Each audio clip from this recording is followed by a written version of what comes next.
Ya mai girma mai shari'a, a lokacin da mijina ya aure ni ba shi da komai. Mahaifina shine ya yi masa lefe. Ba shi da gida, ya ba shi gida, ya ba shi abin hawa mai kyau.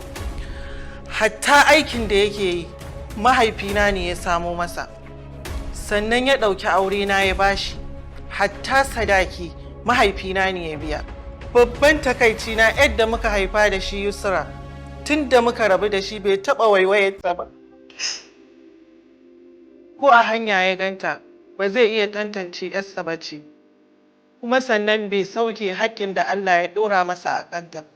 Malam Hamisu, shin ka ji abin da tsohuwar matarka take zargin ka kai akan ka wofantar da yadda kuka haifa? Tsawon shekaru baka taɓa wayanta ba, ballantana ka soke nauyin da Allah ya ɗora maka nata. Ba na son ya haƙura. Idan har suka haɗa ɗayar da ni, to Allah ya isa ban yafe ba. Ba na son ganinta, ko da fuskar ɗayar ba na son ganinta. Hamisu, kana cikin hayacinka kuwa amma kake wannan magana?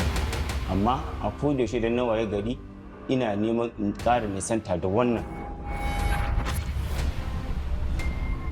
Shi sa ita ma yar nake nesanta alaƙa na da ita, kuma ina nesanta ta ne har abadan.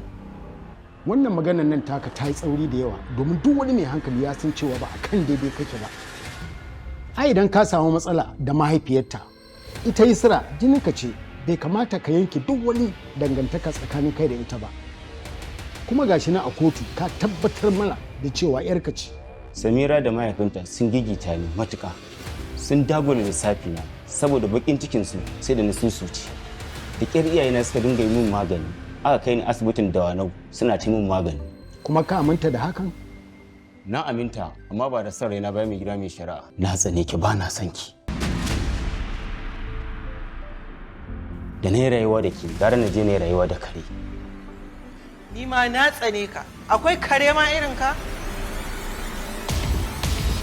Ƙasƙantaccen talaka wanda ba kowa ba?